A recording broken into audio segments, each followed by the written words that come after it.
तो बड़ा दिन है ये, बड़े गर्व का विषय है और इस वक्त ये सबसे बड़ी खबर है। वाकई पूरी दुनिया की निगाह इस हिंदुस्तान के इस मिशन पर टिकी हुई थी और ये सफलता हिंदुस्तान ने रच दिया है। ये बड़ी कामयाबी है। प्रधानमंत्री ने इसको लेकर बहुत सारी शुभकामनाएं दी हैं क्योंकि मिशन चंद्रयान 3 ने इतिहास रच दिया है। और आपको बताते चले कि दक्षिण ध्रुव पर बहुत सफल लैंडिंग हुई है। जिस तरीके की थोड़ी बहुत मन में किसी तरह की आशंका की स्थिति, वो कहीं कोई ऐसी स्थिति पैदा नहीं हुई और चंद्रयान 3 की सॉफ्ट लैंडिंग हुई है। और इसको लेकर के प्रधानमंत्री ने भी शुभकामनाएं दी हैं। सबके जो तमाम वैज्ञानिक इसरो प्रमुख हैं या फिर और जो पूरी टीम जुटी हुई थी, उन सबको भी बहुत शुभकामनाएं दी हैं, शाबाशी दी है और पूरे देश के लिए गौरव का क्षण बताया है। क्योंकि जिस तरीके से ये मिशन पूरा हुआ है उसको लेकर पहले से ही ये दावा किया जा रहा था कि इसमें किसी तरह की कोई चूक नहीं होगी। और लगातार इसरो प्रमुख की बात करें, तमाम वैज्ञानिकों की बात करें, उनका ये कहना था कि जिस तरीके की कुछ कमियां पिछले मिशन 2 के दौरान, चंद्रयान 2 के दौरान थी, उन कमियों को सुधारा गया और उससे बेहतर व्यवस्थाओं के साथ इसको लॉन्च किया गया था।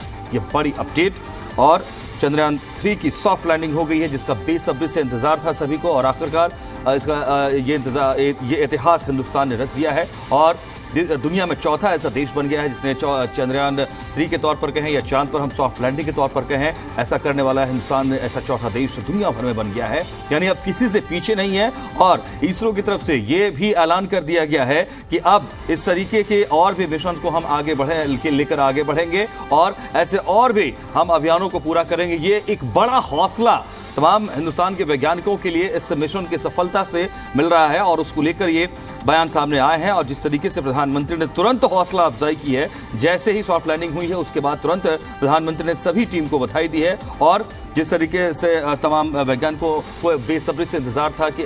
ये मिशन सफल होता है तो अगले मिशन की तरफ बढ़ेंगे, और वो ऐलान भी सामने आ गया है एक्सपर्ट इसरो की तरफ से कि हम ऐसे और भी मिशन को अब तेजी से आगे लेकर बढ़ेंगे और किसी भी तरह का कोई ऐसा मिशन जो दुनिया के किसी और देश ने पूरा किया है उससे आगे बढ़ने का प्रयास हमारा जारी रहेगा। और उस दिशा में आज का ये दिन बहुत महत्वपूर्ण है, ऐतिहासिक है, क्योंकि अब जबकि हम ये कह सकते हैं कि ये मिशन चंद्रयान 3 का पूरा हुआ है, यानी आप इसको इस तरीके से भी समझिए कि जो दरअसल विक्रम लैंडर की बात हो रही थी, प्रज्ञान रोवर की बात हो रही थी, अब प्रज्ञान रोवर दरअसल चांद की सतह पर है और तमाम जो और अब वहां पर उसको अपने रिसर्च करने की बात कहें, क्योंकि यहाँ और जिस तरीके की जानकारी जुटाने की बात करें, वो तमाम जानकारियां अब आएंगी और उस पर भी अलग तरीके से रिसर्च आगे इसरो की टीम करेगी, वैज्ञानिक करेंगे। और जाहिर सी बात है कि चांद के बारे में जितनी ज्यादा जानकारी अब तक आई है उसको लेकर के ये हमेशा अनुमान लगाया जाता रहा है कि उससे कहीं और ज्यादा वहां पर जानकारी हो सकती है। और तमाम ऐसी जानकारियों को अब हमारा जो मिशन चंद्रयान 3 सफल हुआ है, इसके बाद ये और संभावनाएं, विश्वास और प्रबल हो गया है कि चांद के बारे में और भी जानकारियां सामने आएंगी। ये तस्वीर, ये पल इतिहास है और इसको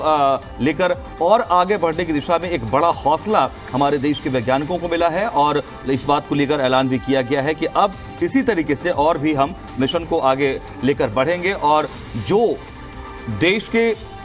में अब तक नहीं हो पाया है उससे आगे हम कैसे बढ़ सकते हैं, इस मिशन पर काम करेंगे। दुनिया के अन्य देशों ने अगर कोई मिशन पूरा किया है इस तरह के अभियान को लेकर के, स्पेस मिशन को लेकर के, तो उसको भी हम हिट करने की कोशिश करेंगे। और कोशिश ये है कि और भी ऐसे हम अभियान को सफल बनाएं जो दुनिया के किसी देश ने अब तक किया ही नहीं हो। तो ये लोहा एक बार फिर से हिंदुस्तान के वैज्ञानिकों ने मनवा दिया है कि वो अगर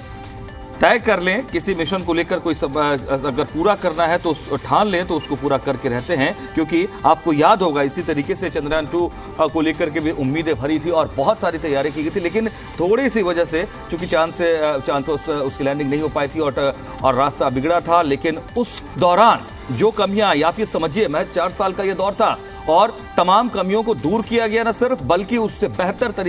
तकनीक क्या हो सकती है, किस तरीके से हम और अपने मिशन को सफल बना सकते हैं, इसको